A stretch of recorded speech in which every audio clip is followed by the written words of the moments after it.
السلام علیکم ناظرین، TNN ٹی وی کے نیوز بلیٹن کے ساتھ میں ہوں بشرا خان۔ سب سے پہلے شامل کریں گے نیوز ہیڈ لائنز۔ پاکستان کا میڈیکل ٹیم اور ادویات افغانستان بھجوانے کا فیصلہ۔ میڈیکل ٹیم میں سرجنز اور میل نرسنگ اسٹاف ہوگا۔ مزید ادویات اور ڈاکٹرز کی ضرورت پڑی تو انہیں بھی افغانستان بھجوایا جائے گا۔ سائفر کیس ٹرائل کا آغاز۔ چیئرمین PTI پر 17 اکتوبر کو فرد جرم عائد ہوگی۔ 17 اکتوبر کو تمام سرکاری گواہان کی طلبی ہوگی۔ عدالتی حکم کے ساتھ ہی سائفر کیس کا باقاعدہ ٹرائل شروع ہو گیا۔ نواز شریف واپس آئے گا اور ملک کو مشکلات سے نکال کر دکھائے گا۔ مریم نواز کا کہنا ہے کہ پاکستان میں اداسی چھائی ہوئی تھی جو امید میں بدل رہی ہے۔ ملک میں اس وقت مشکل وقت ہے، ہم دلوں کو جوڑنا چاہتے ہیں۔ اسرائیل کے خلاف فلسطینی مزاحمت پر فلسطین فاؤنڈیشن کے تحت جشن فتح۔ فلسطینیوں سے اظہار یکجہتی کے لیے ریلی اور جلسوں کا اہتمام۔ مظاہرین نے امریکہ اور اسرائیل کے پرچم بھی نذر آتش کیے۔ افغان مہاجرین نے حکومتی الٹیمیٹم کے بعد جانا شروع کر دیا۔ چمن سے روزانہ 25 سے 30 خاندان واپس افغانستان جا رہے ہیں۔ سرحد پر FIA کی نفری بڑھا دی گئی۔ اسرائیل میں ایک کینیڈین کی موت اور 2 لاپتہ۔ کینیڈا کی اسرائیل اور غزہ میں موجودہ کینیڈینز کو انتہائی محتاط رہنے کی تاکید۔ کینیڈین وزیر اعظم کی اسرائیل پر حملوں کی مذمت۔ شام میں قیدیوں کے کیمپ سے رہا ہونے والی خاتون کینیڈا پہنچنے پر گرفتار۔ 29 سالہ خاتون خواتین اور بچوں کے رہا ہونے والے گروپ میں شامل تھی۔ خاتون کو دہشت گردی سے متعلق جرم کے الزام کا سامنا ہے۔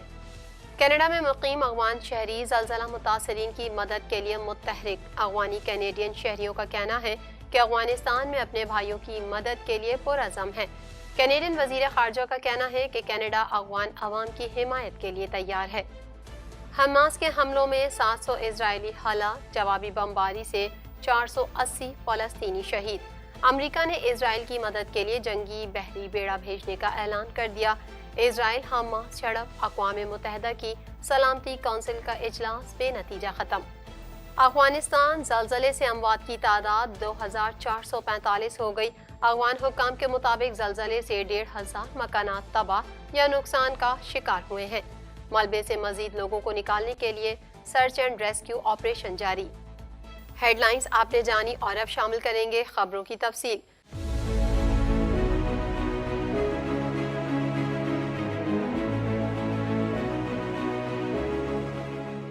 1.25 کروڑ کی آبادی پر مشتمل کراچی میٹروپولیٹن سٹی میں صحت کے حوالے سے ہسپتال تو بہت، لیکن فزیوتھراپی سینٹر نایاب ہیں۔ الحمدللہ ہم نے اس کمی کو پورا کرتے ہوئے گلستان جوہر میں زبیداس فزیوتھراپی سینٹر کا آغاز کر دیا ہے۔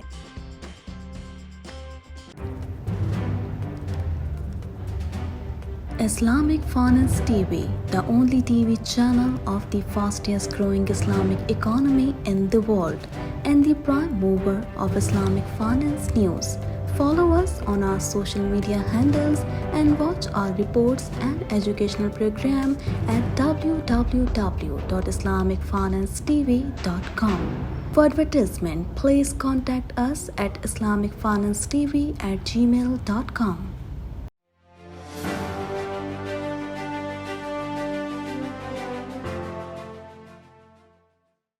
نگراں حکومت نے افغانستان میں زلزلے کے متاثرین کو امداد فراہم کرنے کے لیے پاکستان سے خصوصی میڈیکل ٹیم بھیجنے کا فیصلہ کر لیا۔ مزید جانیں گے اس رپورٹ میں۔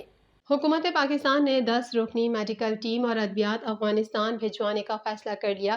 نگراں حکومت نے افغانستان میں زلزلے کے متاثرین کو امداد فراہم کرنے کے لیے پاکستان سے خصوصی میڈیکل ٹیم بھیجنے کا فیصلہ کر لیا۔ وفاقی وزارت صحت کے حکام کے مطابق افغانستان جانے والی میڈیکل ٹیم میں سرجنز اور میل نرسنگ اسٹاف ہوگا۔ وفاقی حکام کے مطابق افغانستان بھیجی جانے والی PIMS کی میڈیکل ٹیم میں 2 neuro surgeons, 2 orthopaedic surgeons, 1 general surgeon شامل ہے۔ ذرائع وزارت صحت کا کہنا ہے کہ پہلے مرحلے میں اسلام آباد سے میڈیکل ٹیم افغانستان جائے گی اور دوسرے مرحلے میں کوئٹہ، پشاور سے میڈیکل ٹیم افغانستان بھجوانے کا امکان ہے۔ وفاقی حکام نے بتایا کہ افغانستان جانے والی ٹیم میں 5 میل نرس بھی شامل ہوں گے۔ میڈیکل ٹیم ضروری ادویات اور آلات جراحی کے ساتھ آج ہرات روانہ ہو رہی ہے۔ حکام کا مزید کہنا ہے کہ میڈیکل ٹیم نگراں وزیر اعظم انوار الحق کاکڑ کی ہدایت پر افغانستان روانہ کی جا رہی ہے۔ مزید ادویات اور ڈاکٹرز کی ضرورت پڑی تو انہیں بھی افغانستان بھجوایا جائے گا۔ وفاقی حکام نے یہ بھی بتایا کہ فی الحال غزہ کے لیے میڈیکل ٹیم اور ادویات بھجوانے کے حوالے سے کوئی فیصلہ نہیں ہوا۔ غزہ میں صحت کی سہولتوں کا جائزہ لے رہے ہیں اور فلسطینی حکام سے رابطے میں ہیں۔ خیال رہے افغان صوبے ہرات میں زلزلے سے اموات کی تعداد 2500 ہو گئی اور ہزاروں زخمی اسپتالوں میں زیر علاج ہیں۔ افغان حکام نے اموات میں اضافے کا خدشہ ظاہر کیا ہے۔ ہرات میں آنے والے زلزلے کی شدت 6.3 ریکارڈ کی گئی، جس کے سبب انفراسٹرکچر کو شدید نقصان پہنچا، تاہم ملبے تلے دبے افراد کی تلاش جاری ہے۔ سائفر کیس کے ٹرائل کا باقاعدہ آغاز ہو گیا۔ چیئرمین پی ٹی آئی پر 17 اکتوبر کو فرد جرم عائد کی جائے گی۔ مزید احوال اس رپورٹ میں۔ سائفر کیس کے ٹرائل کا باقاعدہ آغاز ہو گیا۔ چیئرمین پی ٹی آئی پر 17 اکتوبر کو فرد جرم عائد کی جائے گی۔ کیس کی سماعت کے لیے جج ابو الحسناء ذوالقرنین اڈیالہ جیل عدالت پہنچے۔ دریں اثنا سرکاری پروسیکیوٹر ذوالفقار عباس نقوی، عمران خان کے وکیل سلمان صفدر بٹ اور شاہ محمود قریشی کی بیٹی اور بیٹا بھی اڈیالہ جیل عدالت پہنچ گئے۔ اس موقع پر ایف آئی اے کی ٹیم اور تفتیشی افسر بھی چالان کی نقول لے کر اڈیالہ جیل پہنچے۔ اڈیالہ جیل عدالت میں سائفر کیس کی سماعت کے دوران چیئرمین پی ٹی آئی کے وکلاء میں چالان کی نقول تقسیم کی گئی، جبکہ عمران خان اور شاہ محمود قریشی بھی عدالت میں پیش ہوئے، جہاں وکلاء نے چیئرمین پی ٹی آئی سے جالیوں میں مختصر ملاقات کی۔ پروسیکیوٹر ذوالفقار عباس نقوی نے عدالت کو بتایا کہ مقدمے کی مکمل نقول نہیں دے سکتے، تاہم جو ضروری نقول تھیں وہ فراہم کر دی گئیں۔ بعد ازاں عدالت نے کہا 17 اکتوبر کو فرد جرم کے ساتھ تمام سرکاری گواہان کی طلبی ہوگی۔ عدالتی حکم کے ساتھ ہی سائفر کیس کا باقاعدہ ٹرائل شروع ہو گیا، جس کے تحت آئندہ تاریخ 17 اکتوبر کو فرد جرم عائد کی جائے گی۔ بعد ازاں F I A team, prosecutor اور جج جیل عدالت سے واپس روانہ ہو گئے۔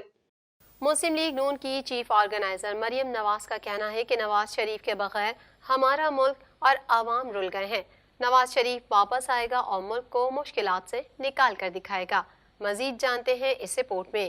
مسلم لیگ نون کی چیف آرگنائزر مریم نواز کا کہنا ہے کہ نواز شریف کے بغیر ہمارا ملک اور عوام رل گئے ہیں۔ نواز شریف واپس آئے گا اور ملک کو مشکلات سے نکال کر دکھائے گا۔ تفصیلات کے مطابق مسلم لیگ نون کی چیف آرگنائزر مریم نواز نے ٹھوکر نیاز بیگ میں جلسے سے خطاب کرتے ہوئے کہا کہ سمجھ نہیں آ رہی کہ آج 8 اکتوبر ہے یا 21 اکتوبر۔ اگر 8 اکتوبر کو یہ عالم ہے تو 21 اکتوبر کو کیا ہوگا؟ مجھے معلوم نہیں یہ جلسہ شروع کہاں سے اور ختم کہاں ہو رہا ہے۔ مریم نواز کا کہنا تھا کہ 21 اکتوبر کو پاکستان کا لیڈر نواز شریف واپس آ رہا ہے۔ 7 سال سے پاکستان میں اداسی چھائی ہوئی تھی، جو امید میں بدل رہی ہے۔ نواز شریف نے عوام کی خاطر اقتدار کے دن کم اور مشکلات کے دن زیادہ دیکھے۔ 76 سالہ تاریخ میں نواز شریف کے علاوہ کوئی ایسا وزیر اعظم آیا جس نے قیمتیں نہ بڑھنے دی ہوں۔ مسلم لیگ نون کی چیف آرگنائزر نے کہا کہ نواز شریف نے اپنے دور میں مہنگائی بڑھنے نہیں دی۔ نواز شریف کے 4 سالہ دور میں چینی 50 روپے کلو تھی، آٹا 35 روپے،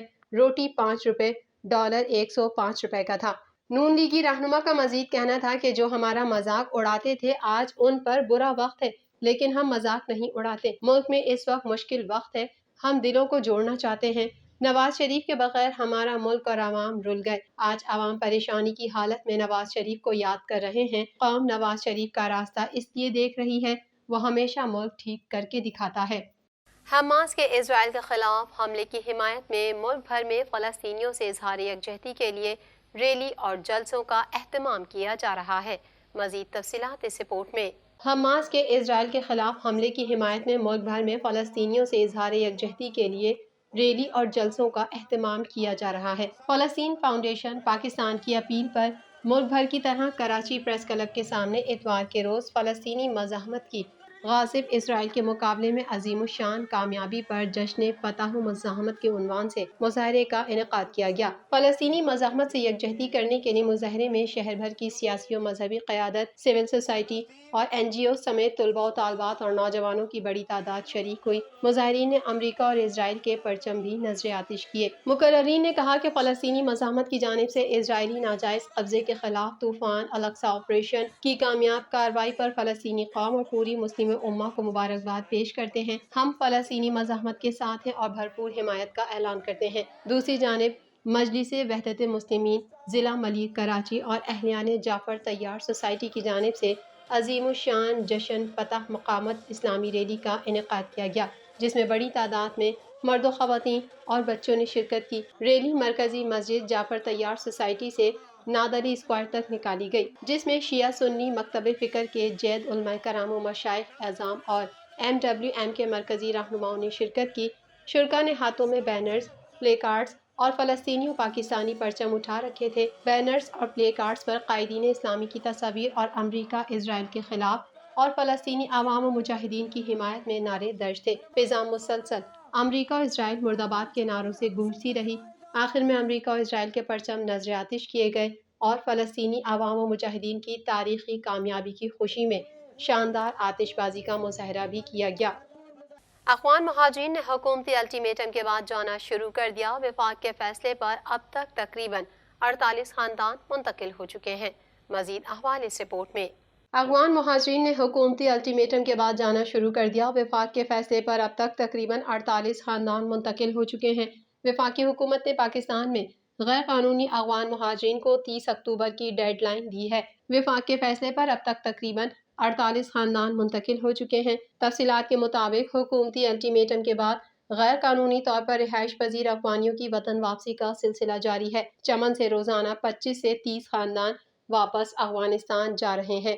UNHCR کا کہنا ہے افغان مہاجرین کو واپس جانے میں کوئی مشکل نہیں۔ جانے والوں کا روزانہ کی بنیاد پر ڈیٹا بھی جمع کیا جا رہا ہے۔ اس موقع پر سرحد پر FIA کی نفری بڑھا دی گئی اور سیکیورٹی انتظامات بھی مزید سخت کر دیے گئے۔ وطن واپسی کے موقع پر افغان مہاجرین کا کہنا ہے کہ اپنے ملک واپسی پر ہم مطمئن ہیں اور اپنی مرضی سے واپس جا رہے ہیں۔